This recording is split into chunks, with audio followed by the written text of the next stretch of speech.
सो हमें जो stress strain curve draw करना है वो है एक मेटालिक वायर के लिए, मेटालिक लोडेड वायर।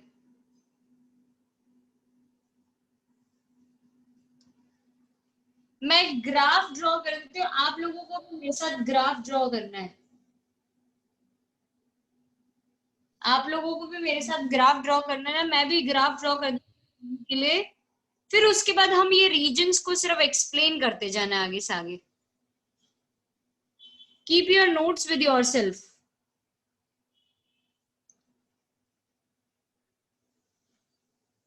मैंने आपको लास्ट टाइम कुछ सिखाया था कि अगर हमारा मॉड्यूलस ऑफ इलास्टिसिटी E है तो E was equal to stress by strain.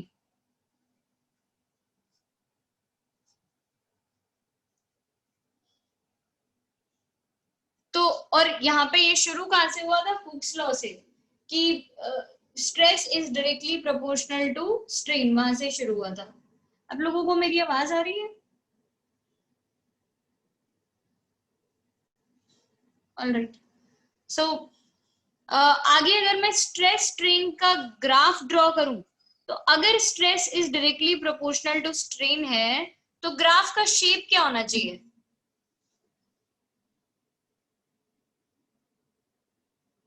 If stress is directly proportional to strain, the nature of the graph should be a straight line. straight line. Very good. तो with in elastic limit ये scene चलना चाहिए। कोई मुझे बता सकता है इसका स्लोप क्या रिप्रेजेंट करता है?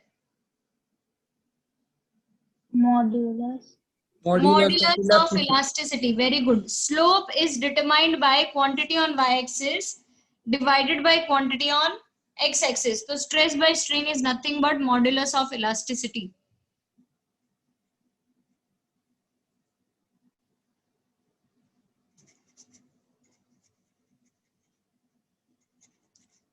एरिया क्या रिप्रेजेंट करेगा?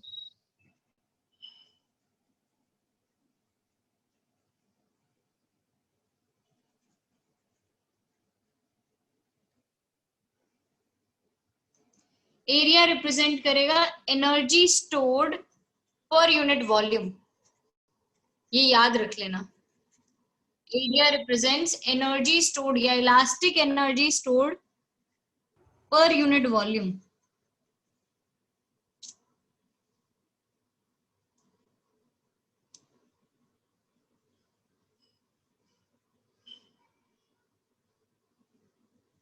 सो ये बेसिक चीज जो है वो आपको स्ट्रेस स्ट्रेन कर्व के लिए मालूम होनी चाहिए। अब हमने स्ट्रेस स्ट्रेन कर्व ड्रॉ करना है for a specific material, that is for a metallic wire under a load. Under a load मतलब उस पर फोर्स लग रहा है, उस वायर के लिए हम स्ट्रेस स्ट्रेन कर्व ड्रॉ कर रहे हैं। Metallic wire under a load. तो ग्राफ का कुछ शेप ऐसा होएगा कि पहले थोड़ी देर के लिए स्ट्रेट लाइन, फिर उसके बाद थोड़ा कर्व आएगा, फिर थोड़ा बड़ा कर्व, और अल्टीमेटली यहां तक ये चलेगा।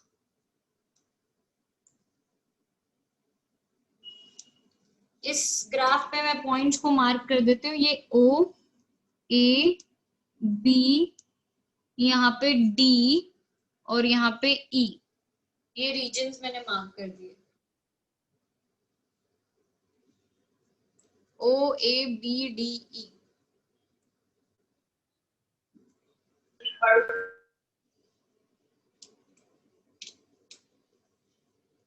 अब ए पॉइंट्स को मैं नाम दे देती हूँ। ए को हम बोलते हैं प्रोपोर्शनल लिमिट।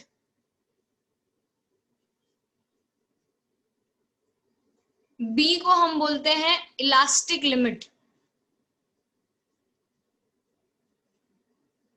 डी को हम बोलते हैं ultimate tensile strength.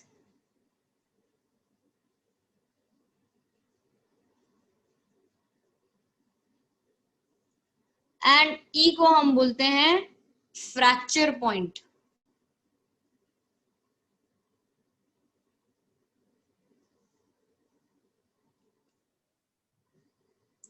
A B D and E, ये सारे नाम दे दिए हमने।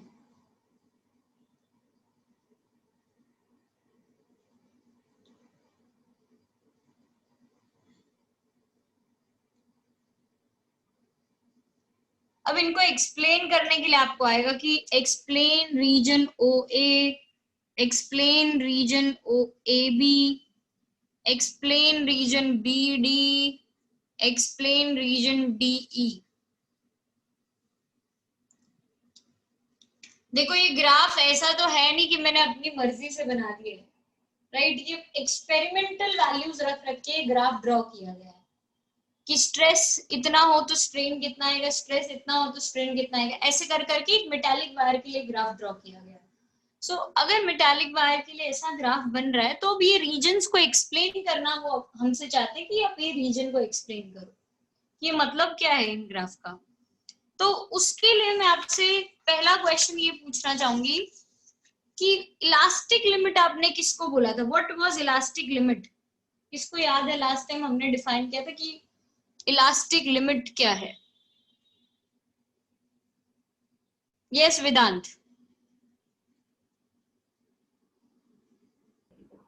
मैम वो कितना बेंड हो सकता है वो, और मतलब बेंड होके कितना रीगेन अपना शेप रीगेन कर सकता है कि नहीं वो। नहीं वेदांत, ऐसा नहीं है। मिहिर। मैम मतलब उस पे अगर फोर्स लगेगा उसके बाद जो उसका शेप रिगेन वही का वही हो जाएगा, उसे इलास्टिक फोर्स बोलेगा। नहीं मिहिर, मुझे कुछ समझ नहीं आया। मतलब है क्या elastic limit? Do you know what is elastic limit? ये कौन सी क्वांटिटी रिप्रेजेंट करता है? यस हर्ष। मैम मतलब ये पर्टिकुलर लिमिट तक बैंड हो सकता है, उसके बाद वो ब्रेक हो जाएगा। इलास्टिसिटी तब तक ही शो करेगा, बाद में वो टूट जाएगा। हर्ष, व्हाट इज इलास्टिक लिमिट? किसको बोलोगे आप इलास्टिक लिमिट है वो ऑब्जेक्ट की? My question still remains the same. Restoring force. नहीं, बीच में नहीं बोलो ऐसे please. Uday. Ma'am, it is the maximum stress within Yes, which the body can. it is the maximum stress that you need to stress on. ठीक है, ये बात पे आपको स्ट्रेस देना है। It is the maximum stress. आप लोग ये नहीं बोलोगे, जैसे दिया ने लिखा maximum limit of any object. किसकी लिमिट भाई? कोई पर्टिकुलर क्वांटिटी की लिमिट तो होगी। किसकी लिमिट? स्ट्रेस की लिमिट, कि कितना अमाउंट ऑफ मैक्सिमम स्ट्रेस आप एक बॉडी बेयर कर सकती है without undergoing the change in shape. That limit is known as elastic limit. The maximum amount of stress that the body can bear without undergoing the permanent change in shape is known as elastic limit. अच्छा, मान लो elastic limit cross कर दी, beyond elastic limit, beyond elastic limit क्या scene होएगा? Randomly किसी को नहीं बोलना है भाई। Yes Hetvi. Elastic fatigue. Elastic fatigue is wrong, Hetvi. Yes, Uday. Deformation. Deformation हो जाएगा, right? The body will permanently change its shape. इसको हम बोलते हैं ओवर स्ट्रेन्ड होना, या तो डिफॉर्मेशन होना, या हम बोलेंगे the body is over strained, या हम बोलेंगे the body has acquired permanent set. ये जो तीन चीजें मैं लिख रही हूँ, ये तीनों सेम ही बात को रिप्रेजेंट कर रहे हैं। तीनों सेम ही बात को रिप्रेजेंट कर रहे हैं। कोई आपसे पूछे कि what happens if elastic limit is crossed, तो आपको बताना है body is set to undergo deformation, or it is overstrained, or the body has acquired permanent setting.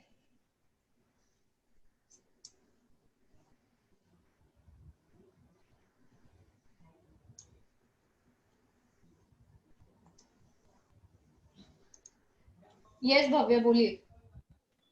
तो मैम मतलब यही कह सकते हैं हम लोग कि डिफॉर्म्ड स्टेट और फ्रैक्चर्ड पॉइंट सेम होता है?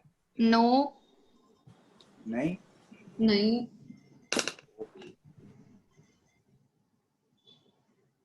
All right. Coming to other things. ये यहाँ तक आई होप टर्म्स क्लियर हो गए. देव मेहता आपको क्लियर है कि ये सारे टर्म्स? ठीक है, गुड. मेरे को आज ना भीष्म का वीडियो चालू चाहिए, उदय का वीडियो चालू चाहिए. ये लोग वीडियो नहीं चालू करेंगे तो मैं नहीं पढ़ाऊंगी. यस, आप लोगों का वीडियो चालू होना चाहिए. भीष्म, ये इतने सिंसियर स्टूडेंट वीडियो बंद करके बैठते, मुझे नहीं अच्छा लगता. फिर मेरे को थर्ड पर्सन संजना महेश्वरी का वीडियो चालू चाहिए. ये तीनों का वीडियो चालू नहीं होगा, मैं पढ़ाऊंगी नहीं भाई.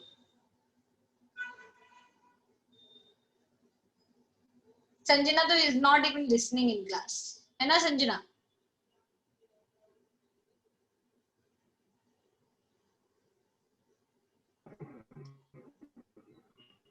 No. No, Am she's. I audible now? Yes, you are audible.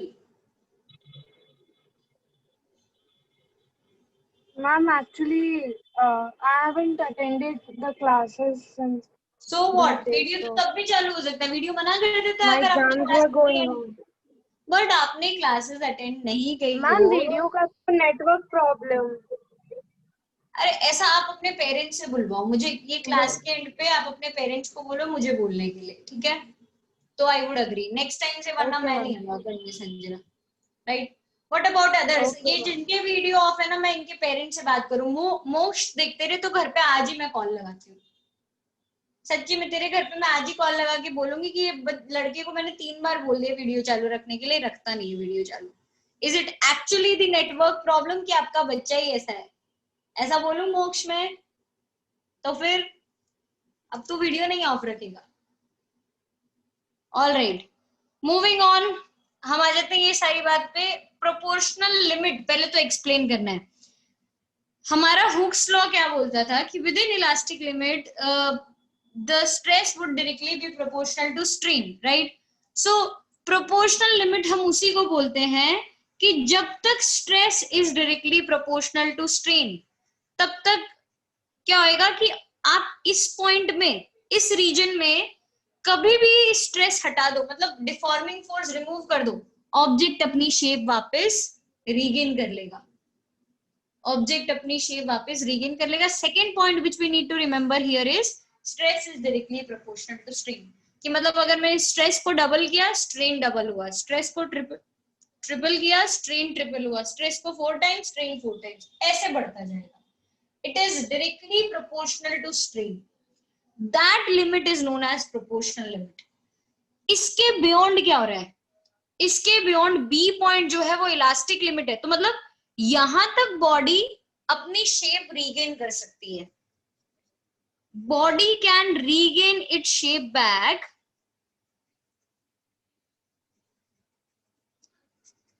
if stress is removed.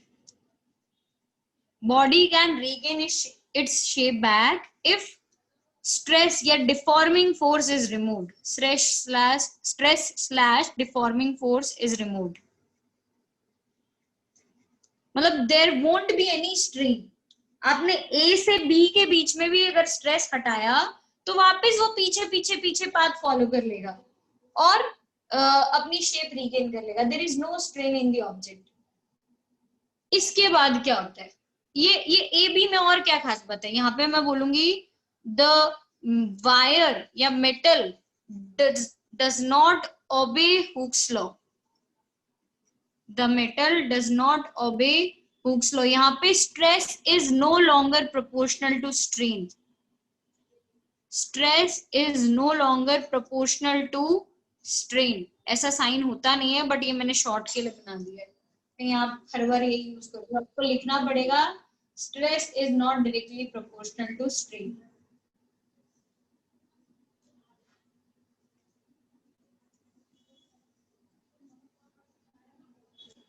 O A clear है, ए बी क्लियर है, राइट। इसके बाद आपको पता है कि क्या होने वाला है, object is not going to regain its shape back. After point B object is not going to regain its shape back. इस पूरे रीजन को हम बोलते हैं इलास्टिक रीजन। यहाँ पे ऑब्जेक्ट अपना इलास्टिक बिहेवियर शो करता है और ये पूरे रीजन को बोला जाएगा प्लास्टिक रीजन। यहाँ पे अपना ऑब्जेक्ट जो है वो प्लास्टिक बिहेवियर शो करता है। जो लोग आज सीधे क्लास में आए हैं, लास्ट क्लास मिस कर दिया था, आप लोगों को आइडिया नहीं लग रहा होगा क्या चल रहा है, but you should have watched the video lecture upload हो चुका था सेम डे, आप वीडियो लेक्चर देख सकते थे। प्लस अगर आपने नहीं देखा है तो ट्राई टू अंडरस्टैंड थिंग्स। अगर नहीं आ रही है पूछ लो, आई एक्सप्लेन। मैं एक्सप्लेन करने के लिए रेडी हूँ, बट ये ऐसा नहीं चलेगा कि आप पूछो नहीं। चलो मूविंग ऑन नेक्स्ट, बी से डी। लोग मुझे पूछ रहे हैं मैम आपने सी पॉइंट क्यों खा लिया, बी के बाद डी क्यों लिखा, बी के बाद तो सी आता है। तो मैं बोलूंगी कि भाई यहाँ पे हम क्या करने वाले हैं, सी को एक एग्जाम्पलर पॉइंट की तरह ट्रीट करने वाले हैं। कि मान लो बी से डी के बीच में मैंने किसी पॉइंट पे स्ट्रेस रिमूव कर दिया, वो पॉइंट को मैं बोल रही हूँ सी। बी से डी के बीच में मैंने किसी पॉइंट पे स्ट्रेस रिमूव कर दिया, लेट्स से यहाँ पे, तो क्या फिर से रिट्रेस होएगा पाथ, फिर से रिट्रेस होगा path? No, it won't happen again. अब यहाँ पे क्या होएगा, कुछ स्ट्रेन आ जाएगा ऑब्जेक्ट में। अब यहाँ पे कुछ स्ट्रेन आ जाएगा ऑब्जेक्ट में, और उस स्ट्रेन जो आया होगा उसको ही हम बोलते हैं परमानेंट सेट। वो जो स्ट्रेन आया होगा उसको हम बोलते हैं परमानेंट सेट।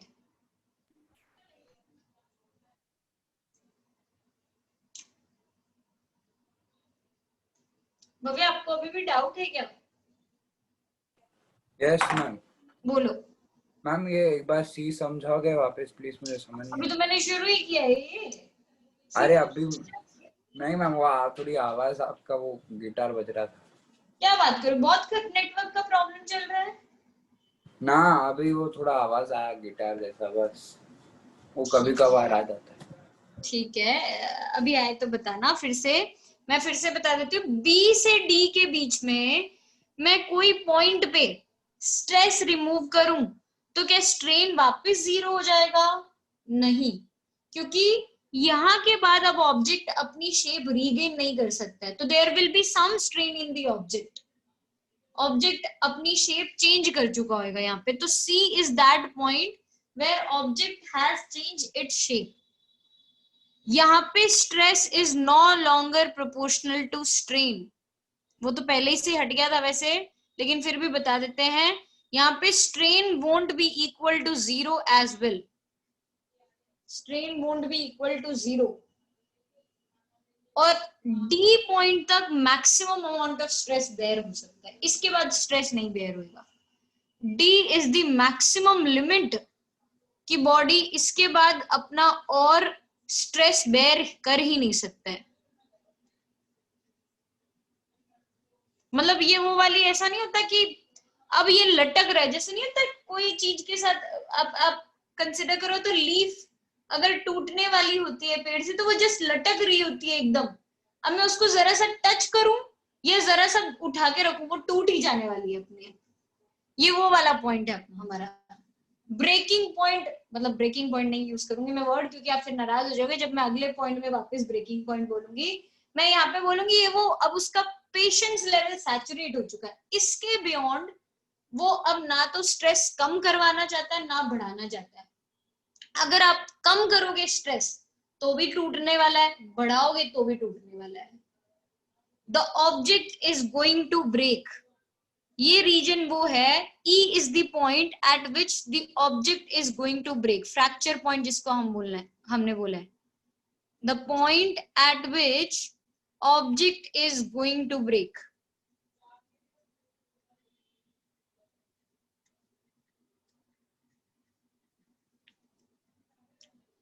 अब ये D और E के बीच का जो फासला है मतलब ये जो दूरी है इन दोनों के बीच की, ये दूरी पे डिपेंड करता है ऑब्जेक्ट ब्रिटल है कि डक्टाइल है। आप नोट्स में चेक करके बताओ, if D and E R close enough तो ऑब्जेक्ट ब्रिटल होता है, और डी ब्रिटल होता है या नहीं, और D and E if they are far enough तो ऑब्जेक्ट कौन सा होता है, ब्रिटल या डक्टाइल? मैम क्लोज होते तब क्लोज होते तो ब्रिटल। क्लोज होंगे तो ब्रिटल होएगा, और दूर जाएंगे तो ब्रिटल होते हैं, और हाँ। फार होते हैं तो डक्टाइल। डक्टाइल। यस, ये डक्टाइल और ब्रिटल का मतलब समझते हो क्या आप लोग? Do you understand what brittle means? Naman को पता है क्या व्हाट ब्रिटल मींस? नहीं, नो आइडिया। वेदांत को पता है, बोलिए वेदांत। इजीली टूट सकता है। नहीं, टूट तो वो सक रहा है ना, यहाँ पे आके दोनों में टूट ही रहा है वो अल्टीमेटली। ब्रिटल का मतलब ये नहीं होता है। धनुष्का,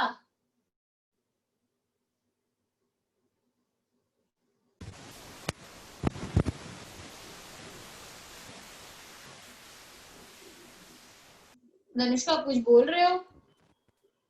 मैम टूटेगा ही ना।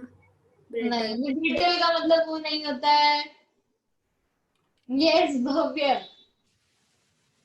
मैम वो ब्रिटल मतलब ऐसा होता है कि वो ऑब्जेक्ट तो वैसे हार्ड होता है पर उसको इजीली तोड़ सकते हैं। नहीं यार, सब यही बोल रहे तोड़ सकते मैं बोल रही हाँ मैम, वैसा ही तो होगा ब्रिटल सही में। होता है नहीं, वैसा क्योंकि नहीं मैम होगा। मैम ब्रिटल का एग्जांपल एक ग्लास ले तो वो हार्ड है पर इजीली टूट सकता है। टूट सकता है पीसीस बट में हो जाएगा ऐसा, क्या? अली क्या बोल रहे हो? छोटे छोटे पीसीस में हो जाता है मैं बोलूं? पीसेस नहीं बोलेंगे हम, हाँ। एक वर्ड यूज करना है। शीट्स में उसको बना सकते हैं। क्या? मैम मैं बोलूं? नहीं, let me give chance ma'am to उसको बना सकते हैं। Property of a metal to be beaten ma'am stress नहीं ले पाएगा। भाई बीच बीच में आप ऐसा बोलोगे तो नहीं into चलेगा। sheets। It ma'am, is not. अरे जो उदय प्रॉपर्टी बोल रहा है वो गलत है, उसको हम बोलते हैं malleability. If the object is to be withdrawn in sheets तो उसको हम बोलते हैं मैलिएबिलिटी होना, मैलिएबल होना ऑब्जेक्ट का। देव मेहता, ब्रिटल का मतलब, my God, you need to go and check on Google, brittle का मतलब क्या होता है। मैम वो ज्यादा स्ट्रेस नहीं ले पाएगा, मतलब वैसा। देव मेहता, यस मैम। आप बताइए ब्रिटल का मतलब क्या है? मैम मैंने भी वही सोचा था पर सबने बोल दिया। सबने बोल दिया। हेतवी जोशी, आपके पास अलग आंसर है क्या? हाँ, वो खुद ही टूट जाएगा। नहीं कश्मी, मतलब टूट रहा है। मैं उस बात से डिसएग्री नहीं करती हूँ, वो टूटेगा। अली क्या? फ्रेजाइल नहीं, फ्रेजाइल भी नहीं बोला जाएगा। एक टर्म आप मिस कर रहे हो। अली बहुत क्लोज था उस टर्म के। हो जाएगा। क्या हो जाएगा? शैटर। नहीं, चलो छोड़ो। Ma'am elastic, ma'am elastic. Ma'am hard but easy to break. नहीं मैम मैं ट्राई करूं? बोलो। मैम ऐसे मतलब ट्राई कर रहा हूँ कि मैम डिफॉर्म होने से पहले टूट सकता है और उसमें बिना डिफॉर्म। नहीं मैम वीक टेंसाइल स्ट्रेंथ तो मैम इलास्टिसिटी ज्यादा होगी। नहीं। Okay, let me come to it. Brittle का मतलब होता है, कौन बोल रहा था अभी ये बीच में? ठीक है चलो। मैं पर आप कंटिन्यू करो। ठीक है। ब्रिटल का मतलब होता है ऑब्जेक्ट ब्रेक होगा, मैंने उस बात से डिसएग्री नहीं किया, but it will be broken into powdery form. Powdery form में आपने जो ग्लास का एग्जांपल दिया ना, आप जब ग्लास के टुकड़े करते हो तो अल्टीमेटली वो पाउडरी फॉर्म में हो जाएगा। आप उसको एकदम ब्रेक करके देखो। देखा है मैम, देखा है। हाँ, तो उसका ब्रिटल ऑब्जेक्ट्स का यही मतलब होता है। कार्बन का जो हमारा ग्रेफाइट वाला होता है पार्ट, जिससे ग्रेफाइट बनता है, वो पाउडरी फॉर्म में ब्रेक होता है। Graphite is brittle. Metals generally brittle नहीं होते हैं, बट ग्रेफाइट वैसे मेटल नहीं है, बट कंडक्टर है जो ब्रिटल है, राइट? तो ब्रिटल का मतलब होता है पाउडरी फॉर्म में ब्रेक होना। नेक्स्ट डक्टाइल, आई होप ये तो आ जाएगा। यस भव्य। मैम बना अरे सकते वो वाला। क्या? मतलब अरे वो तो मेरा गलती से रह गया था। ठीक है ठीक है। और किसका? विश्वा मोदी। Yes ma'am. आप बताइए मैडम, डक्टाइल का मतलब? Drawn into wire. Drawn into wires, perfect, very good, पहले में आ गया यार ये तो, वाह। तो मैलिएबिलिटी, डक्टिलिटी और ब्रिटल होना, ये तीन प्रॉपर्टीज होती है अलग अलग ब्रेक होने की। मैलिएबिलिटी मतलब थिन शीट्स में कट कर सकते हो, जैसे गोल्ड की हो सकती है। हमारे जनरली कंडक्टर्स को आप थिन शीट्स में ब्रेक कर सकते हो। ऐसे मटेरियल डक्टाइल जो है, डक्टाइल मतलब वायर्स में ड्रॉ हो सके, कॉपर है जैसे एग्जांपल। हमारे कंडक्टर्स जो बनते हैं, हमारे घर में जो इलेक्ट्रिकल वायर्स होते हैं वो सारे कॉपर के बने हुए होते हैं जनरली। कॉपर, एल्यूमिनियम, इसके बियॉन्ड नहीं जाता है। सिल्वर हम नहीं अफोर्ड कर सकते हैं, बट कॉपर और एल्यूमिनियम हम अफोर्ड कर सकते हैं। ब्रिटल मतलब ऐसे ऑब्जेक्ट जो पाउडरी फॉर्म में ब्रेक होते हैं। So this is all about stress strain curve. इसके अलावा एक और लास्ट टाइम मैंने एग्जांपल आपको बताया था ऐसे मटेरियल्स का जो stress is directly proportional to strain follow नहीं करते हैं, और उनमें जरा सा स्ट्रेस आते ही strain large amount of strain आता है। there is a large amount of strain produced when a small amount of stress is applied to it. ऐसे मटेरियल्स को हम बोलते हैं इलास्टोमर्स। इलास्टोमर्स के एग्जाम्पल में मैंने आपको दिया था रबर, और एक बायो वाले स्टूडेंट्स के लिए tissue of aorta. I don't know मैं इसको सही प्रोनाउंस करती हूँ कि नहीं, बट टिश्यू ऑफ एओर्टा ऐसा होता है। ये दोनों ही हमारे इलास्टोमर्स के एग्जाम्पल हैं। Small amount of stress will produce a large amount of strain.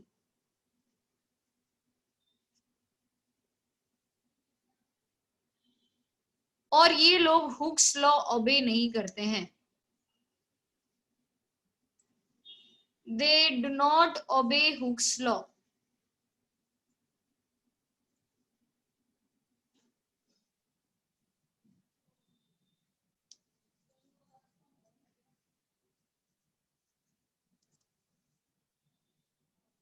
ये पूछा जाता है आपको 1 मार्कर में, आपको ग्राफ ड्रॉ करना हो तो ऐसा ग्राफ आ सकता है। What are elastomers? Give their example, or it might be draw stress strain curve of for a elastomer. Alright, बोलिए मिहिर, क्या डाउट है आपका? मैम मेरे को पॉइंट D2E में डाउट है। बताइए। मुझे पता नहीं चला एग्जैक्टली, मतलब डक्टाइल ब्रिटल का मतलब। मतलब ये सिर्फ डिपेंड करेगा आपका डी से कितने आगे जाके ई आ रहा है। ई मतलब फ्रैक्चर पॉइंट, जब ऑब्जेक्ट ब्रेक हो जाएगा। अगर ये बहुत दूर दूर है, रिलेटिवली फार है, तो ऑब्जेक्ट हमारा डक्टाइल होता है, वो उसको हम वायर्स बनाने में यूज कर सकते हैं। बट अगर ये क्लोज है तो ऑब्जेक्ट हमारा ब्रिटल है, मतलब पाउडरी फॉर्म में वो ब्रेक हो जाएगा, वायर्स बनाने में यूज नहीं कर पाएंगे। That's the only case. तो मैम इसमें स्ट्रेस प्रोपोर्शनल टू स्ट्रेन होगा? नहीं, ये तो यहीं पे बात, कहानी ए पे खत्म होगी थी, stress is directly proportional to strain. उसके आगे वो कहानी चलती नहीं है। Okay ma'am. ठीक है, all right. So this completes our 9.1 officially. मतलब जो हमारे नोट्स में 9.1 दे रखा है वो पूरा खत्म हो चुका है। I give you 5 minutes to go through the notes. पूरा ये स्ट्रेस स्ट्रेन कर्व रिव्यू करो, बहुत इंपॉर्टेंट है। इसके बाद हम आगे चलेंगे एप्लीकेशंस ऑफ इलास्टिसिटी। ना वो उसमें क्या होता था, अपने ये जो क्रेन्स, बुलडोजर, ये सब होते हैं, इनको जब ये ऑब्जेक्ट्स लिफ्ट करते हैं या ऊपर पहुंचते हैं, इनके अंदर जो वायर्स होते हैं ना, वो स्टील वायर्स होते हैं। अब वो स्टील वायर कितना लोड उठा पाएगा, ये अपने को कैसे पता चलेगा? वहां पे हमारी इलास्टिसिटी यूज होती है। इलास्टिक प्रॉपर्टी से we can determine what kind of load a wire can withstand. वरना तो क्या होगा कि मैं उठाती जो, मान लो मैंने हैवी लोड उठा लिया, स्टील वायर बीच में ही टूट गया, वो नीचे चला गया, कोई मतलब हुआ इतना ऊपर ले जाने का? क्रेन्स का जनरली पर्पस यही होता है, ऊपर लिफ्ट करना या किसी को अटैच करके रखना किसी चीज के साथ, वहां पे यूज होता है। फिर दूसरा जो हम सीखने वाले हैं वो है girders are given I shape.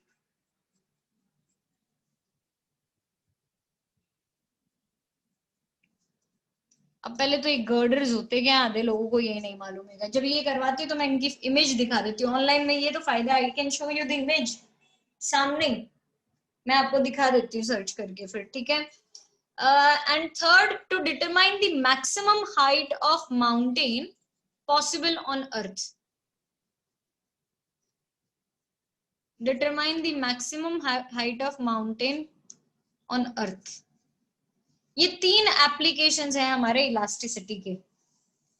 तो पहले हम स्टार्ट करेंगे selecting the rope for the cranes से।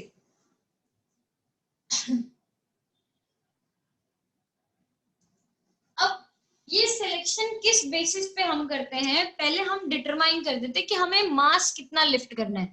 मैं आपके एनसीईआरटी के हिसाब से जाऊंगी, तो एनसीईआरटी में उन्होंने जैसा जैसा दे रखा है मैं वैसा वैसा आपको बताती जाती हूँ कि मास हम मान के चलते हैं कि लेट से हमें 10⁴ kg मास उठाना है। अच्छा, लिफ्ट हम मास करते हैं कि वेट करते हैं? Tell me that, what do we lift, mass और वेट?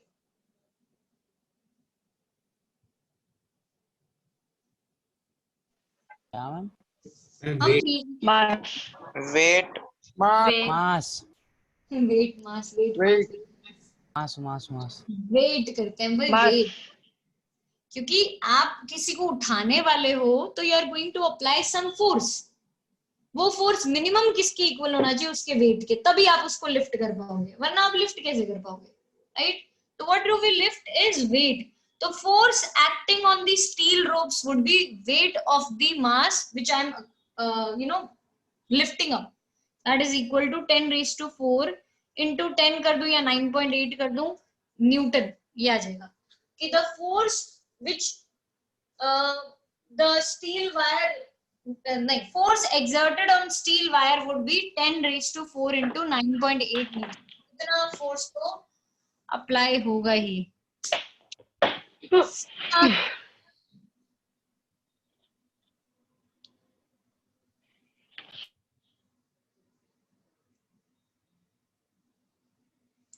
उदय यार माइक अनम्यूट नहीं रखने हैं।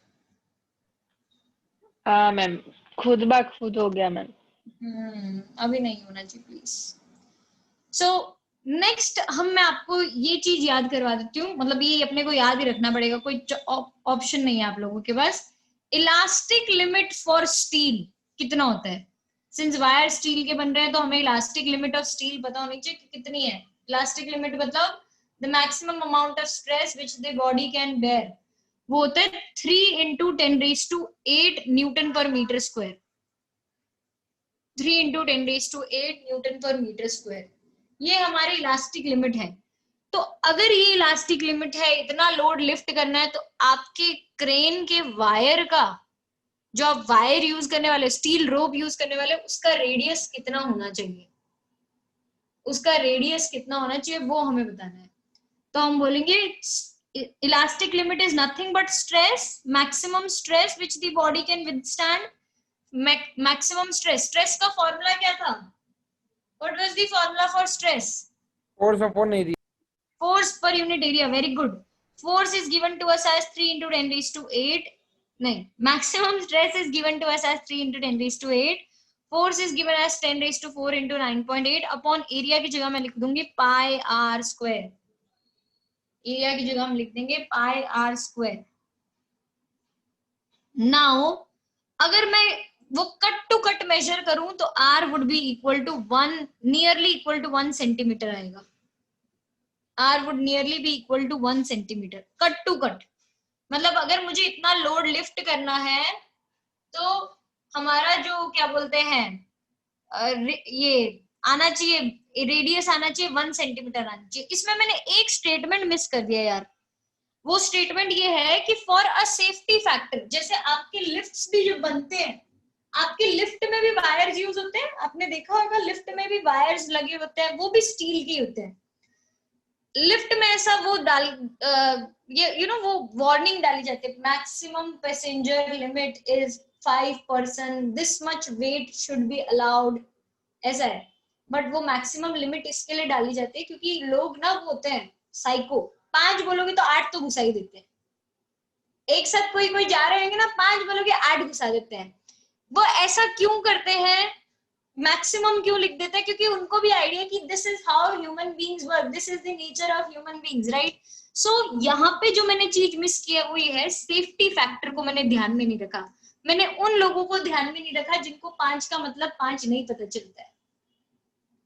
तो 10⁴ kg अगर मुझे लिफ्ट करना है तो आई विल अज्यूम कि मुझे 10⁵ kg लिफ्ट करना है। मैं 10 का सेफ्टी फैक्टर लेके चलती हूँ दिमाग में, ताकि वो 5 का 8 जब होए तो ऐसा ना लिफ्ट का वायर ब्रेक हो जाए और नीचे धड़म, चलो बाय बाय एवरीवन, ऐसा नहीं होना चाहिए, राइट। तो ये उन लोगों के लिए सेफ्टी फैक्टर ख्याल में रखा जाता है कि 10⁴ kg आपको लिफ्ट करना है तो 10 का सेफ्टी फैक्टर हाथ में लेके चलो, यहाँ पे ये 10 और मल्टीप्लाई हो जाएगा साथ में।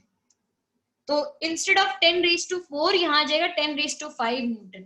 बाकी आंसर मेरा राइट ही आएगा क्योंकि मुझे पता है वो 1 सेंटीमीटर ही आने वाला है। ये मैंने याद रख रखी है वैल्यूज, ये मैंने सब याद रख रखा है। आपको लगता है मुझे ये अपने आप से पता चल जाता है? No no no, not that genius, याद रखना पड़ता है तो आती है चीजें। आप लोगों को भी इलास्टिक लिमिट स्टील की याद रखनी पड़ेगी तो आप लिख पाओगे एप्लीकेशंस में, राइट। अब radius cut to cut 1 centimetre है तो क्या मैं 1 ही चूज करूंगी? नहीं, आई वोंट चूज 1, मैं रेडियस चूज करती हूँ 3 सेंटीमीटर का। हम वायर जो लेंगे वो 3 सेंटीमीटर क्रॉस सेक्शनल रेडियस का लेते हैं, और वो 3 सेंटीमीटर के साथ भी ऐसा नहीं कि एक ही वायर कनेक्टेड होता है। आपने देखा होगा वायर्स में इंटरट्वाइनिंग हुआ होता है, ब्रेडिंग हुआ होता है, चोटियां बनी हुई होती है वायर्स की, बहुत सारे वायर्स इंटरट्वाइंड हुए होते हैं। वो इंटरट्वाइनिंग की क्या जरूरत थी? What was the purpose of that इंटरट्वाइनिंग?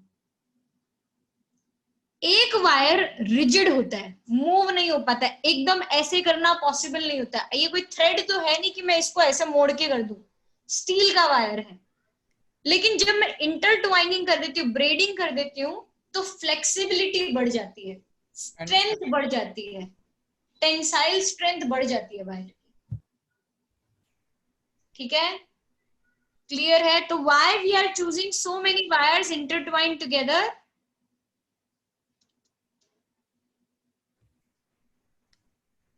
Because we want to improve the flexibility and strength of the wire.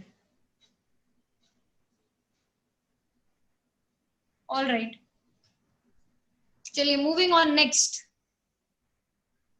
अब गर्डर्स पे आ जाते हैं। Girders are given I shape. आपने रेलवे लाइंस को कभी ऑब्जर्व किया? किसी ने ट्रेन में बैठे हो, रेलवे लाइंस को ऑब्जर्व करते हो?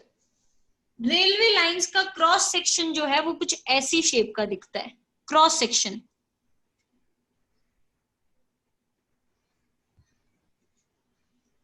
ऐसी शेप का, आई बेसिकली आई शेप का दिखता है। Wait, let me show you this part.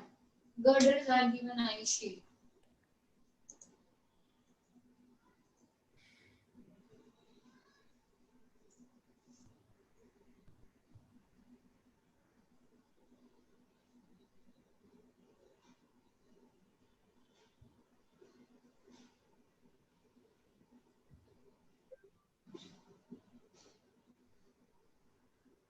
ये दिख रहा है ब्रिजेस पे बने हुए, ये ऊपर वाला जो पिक्चर दिखा रखा है इन्होंने, ये एंड पे जो है ना यहाँ पे, हाँ ये मैम।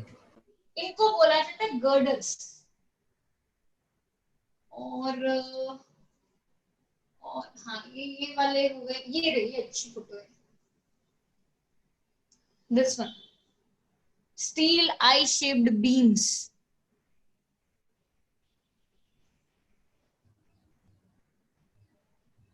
ये क्यों ऐसे लिए जाते, क्यों हम सीधा नहीं ले लेते पूरा का पूरा आयरन रॉड? तो उसके लिए भी रीजन है, उसके लिए अपने को एक फॉर्मूला याद रखना पड़ेगा। जब अगर मैं पूरा इसको सीधा ले लेती ना, तो क्या होता है, मान लीजिए ये मेरा गर्डर है, इस पे से लोड पास हुआ, लोड पास हुआ, लोड पास हुआ, लोड पास हुआ, अल्टीमेटली क्या हो जाएगा, बेंड। ऐसा ऐसा था वो ऐसा हो जाएगा, बेंड। अगर वो बेंड हो गया तो ब्रिज क्या स्टेबल हो पाएगा, सेफ रहेगा ब्रिज? नहीं, नहीं, ब्रिजेस स्टेबल नहीं हो पाएंगे। हमारे बिल्डिंग्स में भी गर्डर्स लगते हैं, वो स्टेबल नहीं रहेंगे। तो वाई आई शेप ओनली? आई शेप की क्या खास बात है? तो मैंने आपको बताया जो बेंडिंग है ना, ये ऊपर से जो नीचे जा रहा है, ये ऐसा था और ये ऐसा हो गया, ये बेंडिंग को हम बोलते हैं buckling effect. This bending is known as having buckling effect.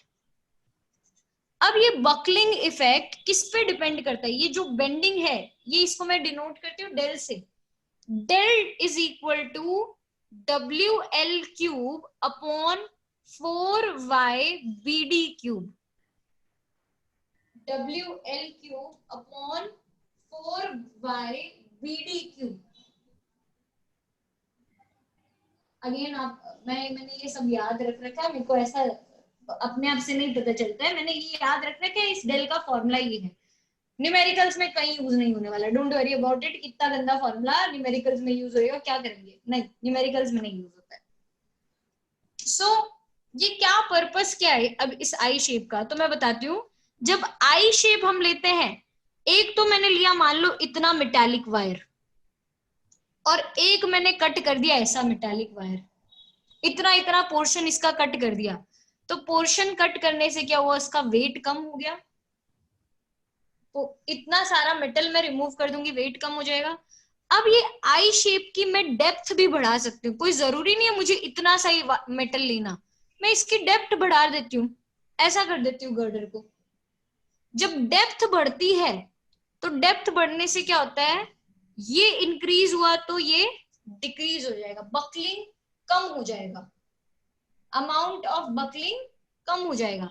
Length पे भाई मैं छेड़छाड़ नहीं कर सकती। मैं 2 मीटर लंबा ब्रिज बना रही थी, मैं 2 मीटर नहीं सॉरी 2 किलोमीटर लंबा ब्रिज बना रही थी, और 2 किलोमीटर लंबे ब्रिज पे मैंने बोला नहीं, गर्डर अपने 1 किलोमीटर का ही लगाते हैं, तो बाकी ब्रिज कहाँ जाएगा, हवा में थोड़ी ना रहेगा। गर्डर्स नहीं आएंगे तो मैं लेंथ का कुछ कर नहीं सकती, मैं यंग्स मॉड्यूलस का कुछ कर नहीं सकती। अगर वो नेचर ऑफ मटेरियल पे डिपेंड करता है, उसका मैं कुछ कर नहीं सकती। ब्रेड्थ भी, अगर मुझे इतना चौड़ा ब्रिज चाहिए तो उतना चौड़ा तो गर्डर चाहिएगा, वरना अगेन ऐसा है कि एक साइड तो ब्रिज होएगा, दूसरी साइड जैसे ही बाइक आएगा ब्रिज नीचे, चलो bye bye.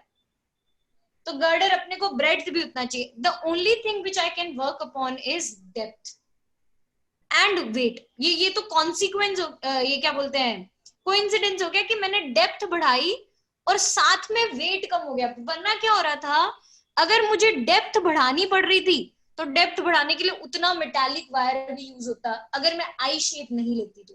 But when I took I shape, तो आई शेप में क्या हुआ, डेप्थ भी बढ़ गई साथ के साथ, और इतना इतना मेटल पोर्शन भी चला गया, इतना इतना मेटल पोर्शन भी चला गया। मेटल पोर्शन जब गया तो बकलिंग का इफेक्ट कम हो गया। ये कहां से पता चला, इलास्टिक प्रॉपर्टीज ऑफ मटेरियल से, वरना नहीं पता चलता। तो why girders are given I shape, उसका रीजन आप ये बता सकते हैं। ठीक है, बोलिए मिहिर, क्या डाउट है आपका? ये जो फर्स्ट एप्लीकेशन है उसमें आपने जो वैल्यू ली है वो मतलब ऐसे याद रखनी है हमें? यस, वो याद रखनी है, वही डाउट। ओके मैम, वो याद रखनी। मैं बोल रहा हूँ मैंने भी याद रख रखी है, मेरे पास भी कोई ऑप्शन नहीं था, याद रखना ही पड़ा यार। ऐसा नहीं है कि एग्जाम में दे देते हैं वो, दे डोंट। बीच में नहीं बोल सकते, आप वेट करो। यस उदय। मैम ये जो आपने सेकंड एप्लीकेशन पढ़ा है, कुछ पता नहीं चला? क्या नहीं पता चला इसमें? बी स्पेसिफिक, ऐसा तो है कि कुछ भी नहीं पता चल सकता। बकलिंग इफेक्ट वाले उसके बाद के नहीं पता चला। ये बेंडिंग पता चला उदय, ये बेंडिंग पता चला, बेंड होने वाला ये पता चल गया। ये बेंडिंग किस किस पे डिपेंड करता है, WL Young's modulus b breadth और डेप्थ पे। हाँ अगर मुझे डेल कम करना हो उदय, हाँ क्या क्या फैक्टर से मैं कम कर सकती हूँ ये बता। How can you decrease del? हाँ मैम, डेप्थ से, क्या डेप्थ से डिक्रीज डेप्थ इंक्रीज करके। अगर मैं डेप्थ को इंक्रीज कर दूं तो डेल कम हो जाएगा। फिर और वन हाँ factor, what are the other factors? और वेट को डिक्रीज करके। वेट को डिक्रीज करके और मैम लेंथ बस को ये दोनों डिक्रीज करके, लेंथ को डिक्रीज करके, यंग्स मॉड्यूलस बढ़ा के, ब्रेड्थ को बढ़ा के। ये ही पता 5 चला। फैक्टर्स हैं जिन पे ओके। डेल डिपेंड करता है। ठीक है, अब मेरे लिए मोस्ट प्रैक्टिकल कौन सा था? मैं लेंथ कम नहीं कर सकती, मैं ब्रेड्थ कम नहीं कर सकती, यंग्स मॉड्यूलस को मैं चेंज नहीं कर सकती हूँ। ये तीनों का कोई स्कोप नहीं है, बट मेरे पास ये हाँ दो का तो स्कोप है। मैं हाँ आई शेप लेके डेप्थ बढ़ा भी सकती हूँ और वेट कम भी कर सकती हूँ साथ की साथ। आई शेप लेके हाँ डेप्थ ओके। बढ़ा भी सकती हूँ और वेट कम भी कर सकती हूँ। तो मैंने जब दोनों किया तो क्या हो गया? डेल कम हो गया, डेल डिक्रीज्ड। ठीक है, हाँ ओके, समझ गया। या हाँ जी मोक्ष, आपको कोई डाउट था? बीच बीच में बक बक बक बक कर रहे थे। नहीं मैम, क्लियर। हो गया clear? All right, great. Moving on next, maximum height of mountain on earth. ये मेरा फेवरेट है। क्यों? क्योंकि बीचेस पे जाके हम यही करते थे पहले, अब तो नहीं। अब मैं अपने ऊपर मिट्टी गिराती हूँ। पहले मैं क्या होते थे, मिट्टी के पहाड़ बनाते थे। सबने बनाए होंगे यार ऐसे वैसे, ये तो सब करते हैं ना, बीचेस पे जाके मिट्टी के पहाड़ बनाने। कितना ऊंचा पहाड़ बना दिया था कश्मीर ने? कितना ऊंचा बनाया था? अपनी हाइट जितना बना दिया था क्या?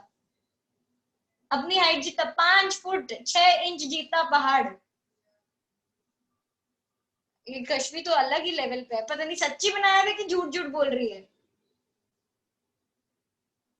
तनीषा ने कितना याद उसका नहीं बना है। दिया था? मतलब कितना? इतना इतना इतना मैम, वन वन इधर का इंच, मतलब 5 फुट अपनी हाइट जितना पहाड़? नहीं ना, नहीं उससे पॉसिबल। छोटा। उससे छोटा, अपनी हाइट से तो कम ही बनता था। क्या होता था जब आप पहाड़ पे ऊपर ऊपर मिट्टी डालते जाते थे? आप क्यों नहीं इतना ऊंचा पहाड़ बना पाए जो 1 किलोमीटर ऊपर तक हुए? What happened? किसी को पता है कि जब आप पहाड़ पे ऊपर ऊपर मिट्टी डालते थे तो क्या हो जाता था? सर मैम हमारी हाइट उतनी ऊंची नहीं थी मैम ना। दूसरी मिट्टी नीचे गिरती थी। Yes, that's what happened. दूसरी मिट्टी नहीं, नीचे वाली मिट्टी चली जाती थी। मैं ऊपर डालती मिट्टी नीचे से निकल जाता, मैं फिर से ऊपर डालती नीचे से और निकल जाता। ये बार बार ऐसा हो रहा था। तो ये इसका पीछे रीजन क्या है? इसके पीछे रीजन ये होता है कि जो सबसे बॉटम लेयर आप सेट करते हो ना, वो उतना स्ट्रेस बेयर नहीं कर पाती जो ऊपर ऊपर आ रहे हैं उसके स्ट्रेस देने के लिए उसको। राइट? बचपन में लगता था मेरे साथ ही कोई दिक्कत है, फिर बाद में पता चला ये फिजिक्स का पार्ट है। फिर मैं खुश हो गई, मैंने कहा अच्छा है, चलो लाइफ अब ये मेरे साथ ही खराब नहीं करती है। फिजिक्स का पार्ट है, वो मिट्टी की गलती थी भाई, वहां की मेरी गलती नहीं थी।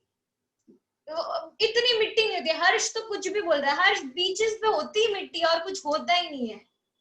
Sand is everywhere on the beach. आप घर पे आते डांट पड़ती थी मुझे, तो मैं घर पे आती थी मुझे इतनी डांट पड़ती थी, कपड़े गंदे करके आ गई थी। बस that's what happened to me.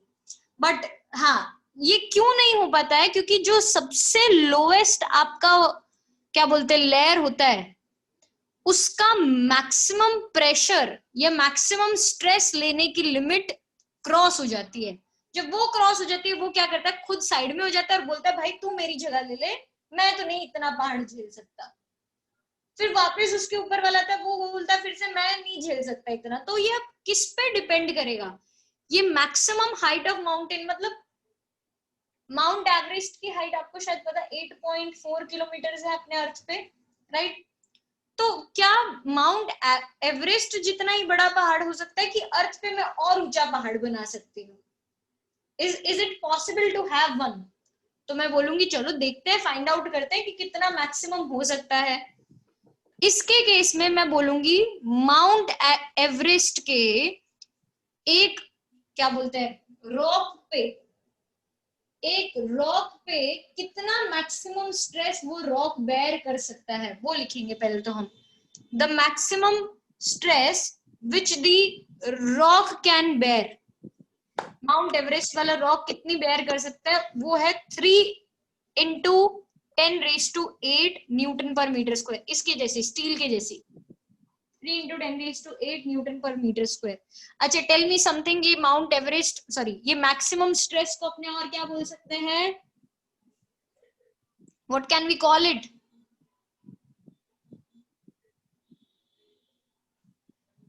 The maximum stress is also known as tensile stress, no Elastic elastic limit. Yes, harsh. Elastic. Maximum stress तो हम बोलेंगे elastic limit of a rock is 3 into 10⁸ newton per metre square, right? अब उस rock की मतलब उसके ऊपर जो प्रेशर या स्ट्रेस लग रहा होगा उसका फॉर्मूला हम लिखते हैं रो जी एच। ये फॉर्मूला हम 10th चैप्टर में सीखते हैं, इस चैप्टर में नहीं सीखा हुआ, बट मैं आज आपको बता रही हूँ। आई होप आप मेरी बात पे विश्वास रखोगे कि लीना मैम बता रही है तो फॉर्मूला गलत नहीं होगा, राइट? तो ये फॉर्मूला प्रेशर का है rho ji H. Thank you इतनी हाँ भरने के लिए उदय, मेरे को विश्वास हो गया कि मैं सही बोल रही हूँ। So pressure is equal to rho ji h. Pressure मतलब the maximum stress is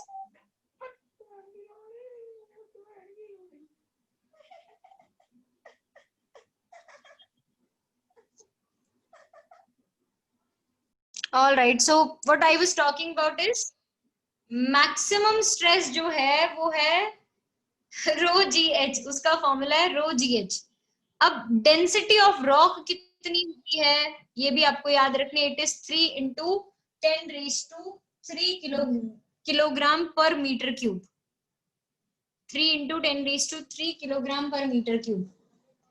gravitational ma'am ma'am ma'am इधर मेरा कोई दूसरा कोई आ गया है भाई, पता नहीं कौन। पता नहीं आज कितने न्यूमेरिकल्स करने का प्लान किया था मैंने, बहुत टाइम लग गया है इसमें खत्म होने में। So pressure is equal to rho ji H. Now rho is equal to 3 into 10⁻³ kilogram per metre cube. G का वैल्यू कोई बता दो मुझे कितना होता है? मैम 9.8। मैं 10 ले लेती हूँ, ठीक है? मैं को अलाउड है इतना अप्रोक्सीमेशन लेना। मैं 10 ले लेती हूँ, 10 मीटर पर सेकेंड स्क्वायर, राइट? मुझे फाइंड करना है कितनी हाइट का माउंटेन बन सकता है। तो P is equal to rho ji h में फॉर्मूला में सब्सटीट्यूट करती हूँ मैं value, 3 into 10⁸ is equal to 3 into 10⁻³ into 10 into h. तो 3 से 3 cancel, h is equal to 10⁸ upon 10⁴ which is equal to 10⁴ meters या 10 किलोमीटर। मतलब maximum height of mountain on earth हो सकता है 10 किलोमीटर ऊपर, इससे ज्यादा पॉसिबल नहीं है अर्थ के ऊपर वाले लेवल पे जाओगे तो, राइट? अपना माउंट एवरेस्ट वैसे भी जस्टिफाई कर देता है, 8.4 ही है उसकी हाइट। हाँ, अगर प्लैनेट आपको बदलना हो, मार्स पे जाके माउंटेन बनाना हो तो definitely it would be something else, but earth पे तो 10 किलोमीटर लंबा ही बन सकता है भाई, considering all the ideal situations कि ये प्रेशर होएगा, ये डेंसिटी होएगी रॉक्स की, ठीक है? अगर ये सब वेरी होता जाता है तो definitely it might change, but for now for ideal conditions it would be 10 kilometre. तो इसीलिए मिट्टी के पहाड़ जो हैं वो इतने ऊंचे नहीं बन पाते, क्योंकि उनका जो शेयरिंग स्ट्रेस लेने का तरीका है, जो वो जितना मैक्सिमम बेयर कर सकते हैं वो उससे एक्सीड हो जाता है। तो एक्सीड हो जाता है तो क्या होता है, नीचे वो साइड में निकल जाते हैं, ठीक है? यस विश्वा, व्हाट्स योर डाउट? मैम आपने जैसा बोला सैंड में, वैसा स्नो में नहीं होता ना? अगर हम स्नो के बनाने चाहे तो वो तो कितने भी ऊंचे हो बन सकते सकते हैं हैं ना, ऐसा? मतलब वो गिर नहीं जाते। मैंने ऐसा किया है आपने स्नो में जाके? हाँ पर कितने भी नहीं, पर हो सकते हैं ना, सैंड से बड़े तो हो सकते हैं ना। हाँ, मैंने कहा देखो ये ऐसा नहीं है मैं सिर्फ सैंड के पहाड़ बनाने की बात कर रही हूँ, आप किसी और चीज भी बना सकते हो, पत्थर के पहाड़ बनाने लग जाओ, हे स्टैक के बनाने लग जाओ, किसी के भी बनाने लग जाओ पहाड़, पता चल जाएगा कितनी हाइट पे पहुंच सकते हैं। वो डिपेंड करता है आपके नीचे वाली लेयर, उससे जस्ट नीचे वाली लेयर सबके अलग का अलग अलग होगा ना। यस उनका यस, अलग सबका होगा। शेयरिंग स्ट्रेस अलग अलग होगा, सबका मैक्सिमम लिमिट अलग अलग होगा। ठीक है, I hope it is clear to everyone. Yes ma'am. We are done with chapter 9, completed. आज बोल रहे हैं चलो वी आर प्राउड कि हम। ऑल मैम राइट, ऐसा ऐसा जूम में ऑप्शन है मैम? हाँ हाँ क्यों नहीं होगा। तुम ऑप्शन पे वो टॉगल बटन आएगा ना, उसको ऑफ कर देना अगली बार, ठीक है। चलो फर्स्ट न्यूमेरिकल से स्टार्ट करते हैं। Dhanushka read first question. 9.2 में ये न्यूमेरिकल्स, 1 में कोई न्यूमेरिकल नहीं है। It's a 10th one. Okay. Construction for the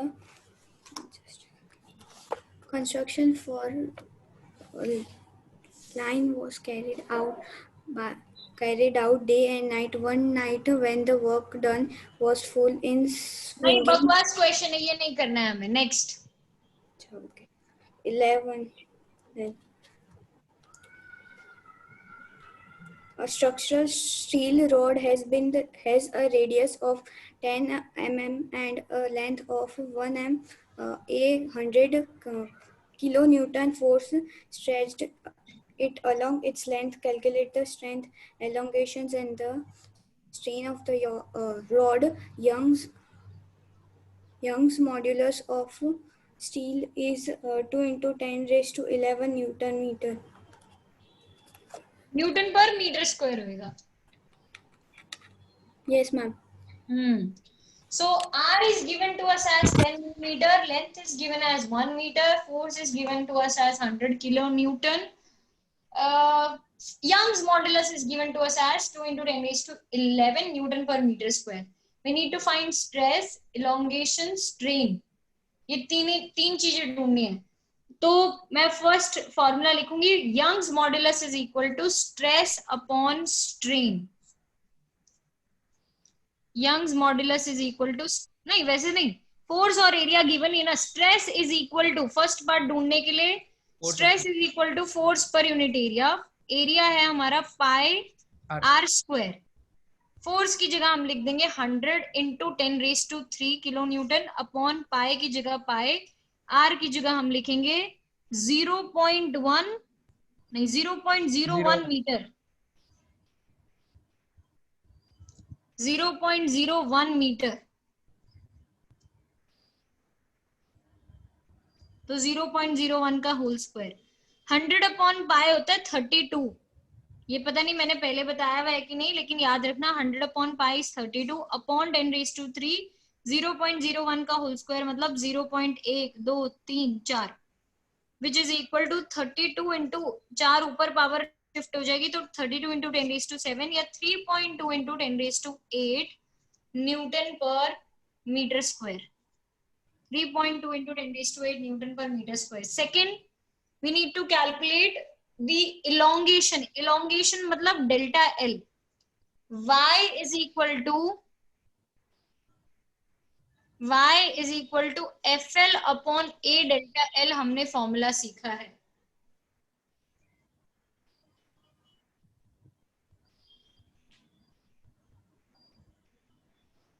Y is equal to FL upon E delta L. मुझे डेल्टा L ढूंढना है which is equal to FL upon AY.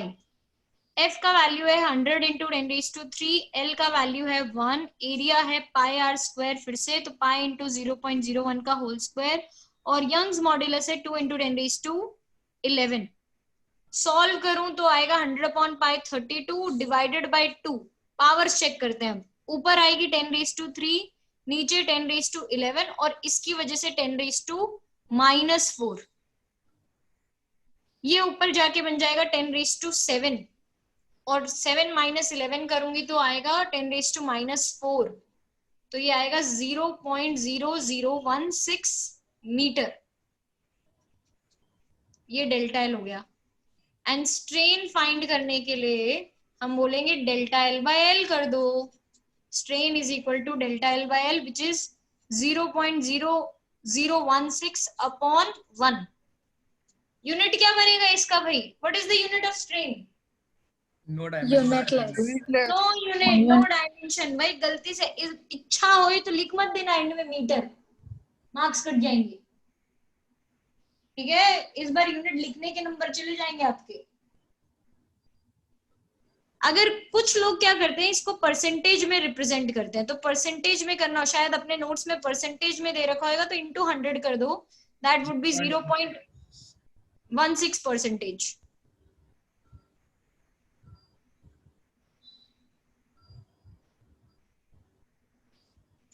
चलिए moving on next. Yes Bhavya.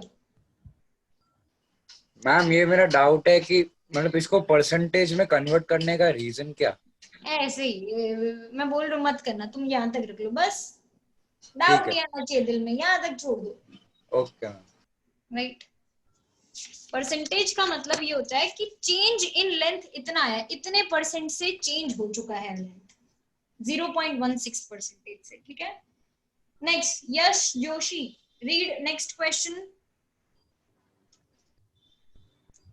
Copper wire of length 2.2 meter and steel wire of length 1.6 meter, both of diameter 3.0 mm, are connected end to end. When stretched by load, the net elongation was found to be 0.70 mm. Obtain the load applied. 0.70 mm की 0.7 mm, 0.7 metre mm है। My god, alright. और diameter अपने को 3 millimetre given है, right?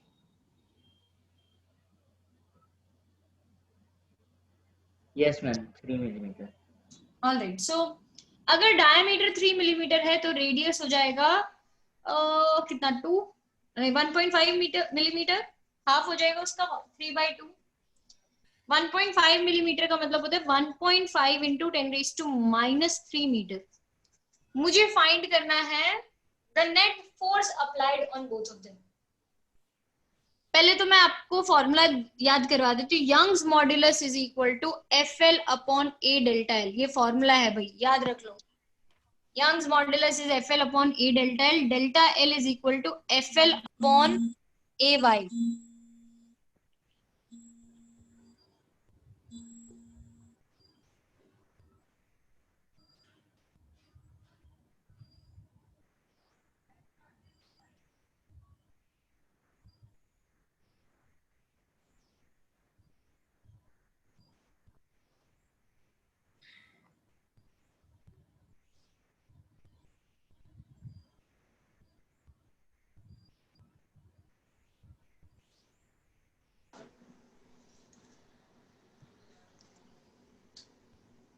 Alright, so delta L is equal to FL upon AY।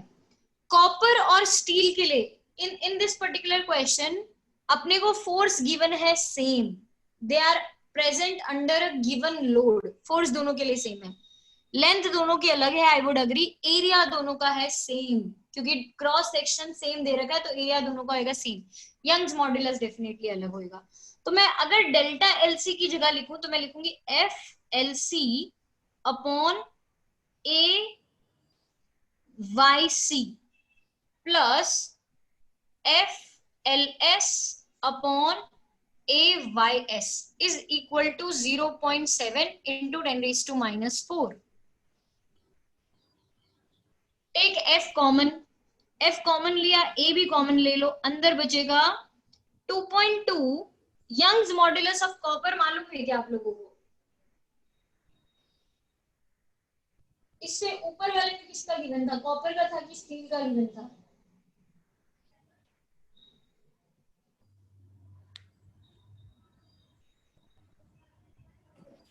ऊपर steel का था।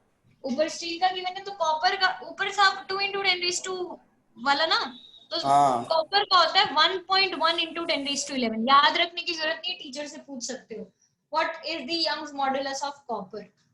It is 1.1 into 10⁻11 plus यहाँ पे LS बचना चाहिए था, LS की जगह मैं लिखूंगी 1.6 upon Young's modulus of steel, तो वो ऊपर वाले क्वेश्चन में मिल ही गया था 2 into 10⁻11 which is equal to 0.7 into 10⁻⁴। -4। Force मुझे फाइंड करना है, एरिया की जगह मैं लिख सकती हूँ पाई इंटू 1.5 इंटू 10⁻³ का होल स्क्वायर, और यहाँ पे कैंसिलेशन के बाद बचेगा 2 into 10⁻11 plus 0.8 into 10⁻11 which is equal to 0.7 into 10⁻⁻4। Force find करना है, F इज इक्वल टू, नहीं ऐड कर ही देती हूँ पहले, F into 2.8 into 10⁻11 upon pi into 1.5 into 10⁻³ का whole square is equal to 0.7 into 10⁻⁴. 0.7 fours are this. Now F is equal to 10⁻⁴ pi into 1.5 into 1.5 into 10⁻�6 upon 4 into 10⁻11। इसको solve करोगे तो आपको नेट फोर्स मिल जाएगा भाई।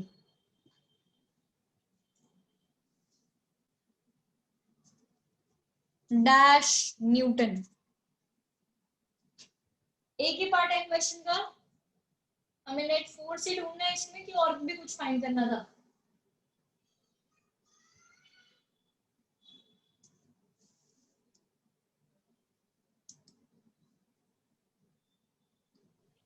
यस नहीं, क्या doubt था आपका? एमी 1.5 into 10⁻³ का होल स्क्वायर कैसा है? पाई आर स्क्वायर, एरिया का फॉर्मूला होता है, cross sectional area is equal to pi r square. Next एक और क्वेश्चन कर डालें, 13।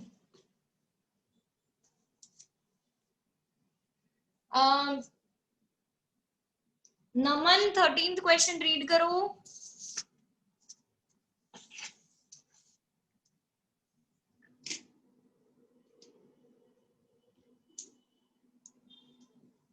नमन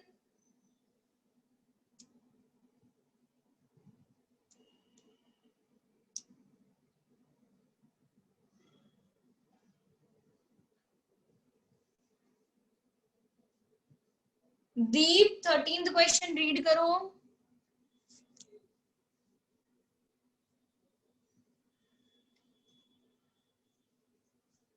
सबको मेरी आवाज आनी बंद हो गई क्या?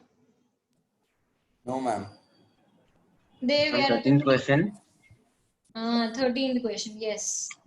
A steel wire of length 4.7 meters and cross-sectional area 3 into 10⁻⁵ meter square stretches by the same amount as a copper wire of length 3.5 meter and cross-sectional area of 4 into 10⁻⁵ meter square under a given load. What is the ratio of the Young's modulus of steel to that of copper? All right.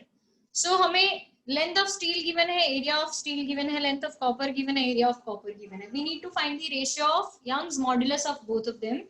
So since हमें steel के बारे में, copper के बारे में given है, इसके अलावा दो चीजें और क्वेश्चन में गिवन है। कोई मुझे बता सकता है what are the two different things given in the question? Then they might not be numbers but variable की तरह गिवन है अपने को। यस उदय। मैम फोर्स और डेल्टा एल सेम है दोनों के लिए। Yes, force acting on steel is equal to force acting on copper, जिसको हम F से डिनोट करेंगे। Delta L of steel is equal to delta L of copper, इसको भी हम डेल्टा एल से डिनोट करेंगे। कैसे पता चला? क्वेश्चन का स्टेटमेंट जो दीप ने रीड किया, it elongates by the same amount. elongates by the same amount का मतलब यही होता है, ठीक है? सो यंग्स मॉड्यूलस का फॉर्मूला था FL upon AY, sorry FL upon A delta L, FL upon A delta L। So Y of S upon Y of steel, Y of S upon Y of copper is equal to FL of S upon AS into delta L divided by FLC upon AC delta L।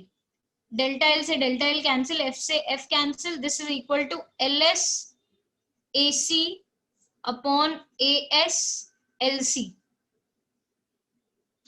सारी values आपको गिवन है। LS का value 4.7, AC का value 3 into 10 raised to -5 upon LC का value 3.5 और इधर आएगा 4 into 10 raised to -5।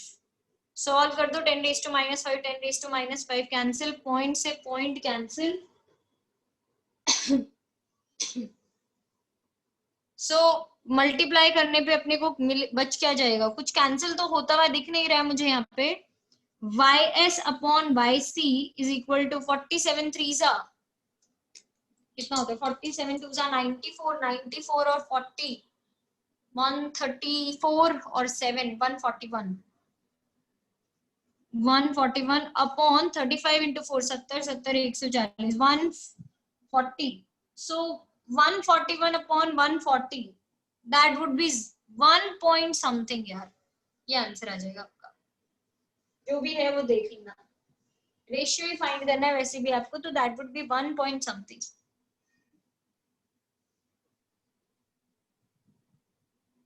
मैम आपने वैल्यू उल्टी लिखी है। 1.007 4.7 मैम और इंटू 4 आएगा, उसमें इंटू 4 आएगा। 4.7 into 4 into 10 raised to -5 upon 3.5 into 3 into 10 raised to -5। ठीक है, 10 raised to -5 10 raised to -5 cancel. 4.7 4 जा 94 94 कितना होता है 190। मैम फाइनल आंसर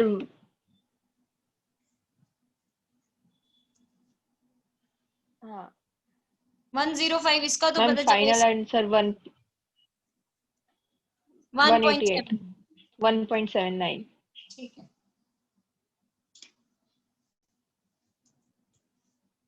चलो so we are done for the day. इसके आगे नहीं करेंगे, इसके आगे के क्वेश्चन चेक करते हैं, देखते हैं कैसा प्लान होता है। थोड़ा प्लान डिस्टर्ब हुआ अपना, हमने 2